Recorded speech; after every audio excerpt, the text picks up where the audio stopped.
ಪೊಲೀಸರು ತನಿಖೆಯನ್ನ ಚುರುಕುಗೊಳಿಸಿದ್ದಾರೆ. ಮನೆಯಲ್ಲಿದ್ದಂತಹ ಫ್ರಿಡ್ಜ್ ಅನ್ನ ಪೊಲೀಸರು ಸೀಸ್ ಮಾಡಿದ್ದಾರೆ. ಹಂತಕ ಆ ಶವ ಕೊಳಿದೇ ಇರೋ ರೀತಿ ಬಳಕೆ ಮಾಡಿದ್ದೆ ಫ್ರಿಡ್ಜ್ ಅನ್ನ. ಹೆಚ್ಚಿನ ತನಿಖೆಗೆ FSLಗೆ ಫ್ರಿಡ್ಜ್ ಅನ್ನ ರವಾನೆ ಮಾಡೋದಕ್ಕೆ ಪೊಲೀಸರು ಮುಂದಾಕಿದ್ದಾರೆ ಅನ್ನೋದು ಗೊತ್ತಾಗ್ತಾ ಇದೆ. ನೋಡ್ತಾ ಇದ್ದೀರಾ, ದೇಹವನ್ನ ತುಂಡರಿಸಿ ಇಟ್ಟಿದ್ದಂತಹ ಫ್ರಿಡ್ಜ್ ಅನ್ನ FSL ತಜ್ಞರಿಗೆ ಟೆಸ್ಟ್ಗೆ ಒಳಪಡಿಸೋದಕ್ಕೆ ಅಂತ ಪೊಲೀಸರು ಕೊಂಡೊಯ್ತಾ ಇರುವಂತಹ ದೃಶ್ಯವನ್ನ ಕೂಡ ನೀವು ಗಮನಿಸ್ತಾ ಇದ್ದೀರಾ. ಸೊ ಈ ಫ್ರಿಡ್ಜ್ನಲ್ಲಿ ಒಂದು ತನ್ನ ಕ್ರೌರ್ಯವನ್ನ ಆತ ತೋರಿಸಿದ್ದ, ಕ್ರೌರ್ಯವನ್ನ ಅಡಗಿಸಿರೋ ಕೆಲಸವನ್ನ ಕೂಡ ಆತ ಮಾಡಿದ್ದ. ಹಾಗೂ ಕಣ್ಣಿಗೆ ಕಾಣದಂತಹ ಹಲವು ಸೂಕ್ಷ್ಮಾಣುಗಳು ಹಂತಕನಿಗೆ ಸಂಬಂಧಪಟ್ಟಂತೆ ಕೂಡ ಅದರಲ್ಲಿ ಪ್ರೆಸೆನ್ಸ್ ಇದ್ದಿರಬಹುದು ಅನ್ನೋ ಲೆಕ್ಕಾಚಾರ ಪೊಲೀಸರದ್ದು.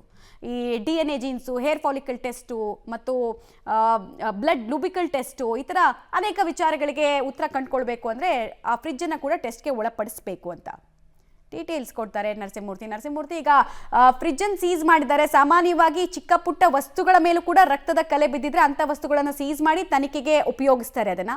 ಈಗ ಫ್ರಿಡ್ಜೇ ಸೀಸ್ ಆಗಿರೋದ್ರಿಂದ ತನಿಖೆಗೆ ಇದಿಷ್ಟು ಸಹಕಾರಿ ಆಗುತ್ತೆ. ಏನೆಲ್ಲ ಅಂಶಗಳನ್ನು ಈ ಫ್ರಿಡ್ಜ್ ಸೀಸ್ ಮಾಡೋದ್ರ ಮೂಲಕ ಪೊಲೀಸರು ಕಂಡುಕೊಳ್ತಾರೆ.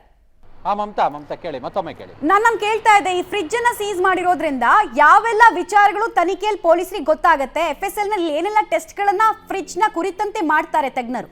ಮಮತಾ, ಮಹಾಲಕ್ಷ್ಮಿಯನ್ನ ಕೊಲೆ ಮಾಡಿದಂತಹ ಹಂತಕ ಏನಿದ್ದಾನೆ, ಈತ ಫ್ರಿಡ್ಜ್ ನಲ್ಲಿ ಆಕೆಯ ದೇಹದ ತುಂಡುಗಳನ್ನ ಇಟ್ಟಿದ್ದ. ಸುಮಾರು 50ಕ್ಕೂ ಹೆಚ್ಚು ತುಂಡುಗಳನ್ನಾಗಿ ಆಕೆಯನ್ನ ಕತ್ತರಿಸಿ ಫ್ರಿಡ್ಜ್ ನಲ್ಲಿ ಇಟ್ಟಿದ್ದ. ಕಾರಣ, ಆತನಿಗೆ ಎಲ್ಲೋ ಒಂದ್ ಕಡೆ ಶವ ಕೊಳೆಯಬಾರದು, ಮತ್ತೆ ತಾನು ಪೊಲೀಸರಿಗೆ ಸಿಗೋದಕ್ಕೆ ಸಮಯ ಏನಿದೆ ಅದು ಆತ ತಪ್ಪಿಸ್ಕೊಳ್ಳೋದಕ್ಕೆ ಸಮಯ ಸಿಕ್ಕಂತಾಗುತ್ತೆ. ಹೀಗೆ ನಾನಾ ಆಯಾಮಗಳಲ್ಲಿ ಯೋಚನೆ ಮಾಡಿ ಆತ ಈ ರೀತಿಯಾದಂತಹ ಒಂದು ನಿರ್ಧಾರಕ್ಕೆ ಬಂದಂತೆ ಕಂಡು ಬರ್ತಿತ್ತು.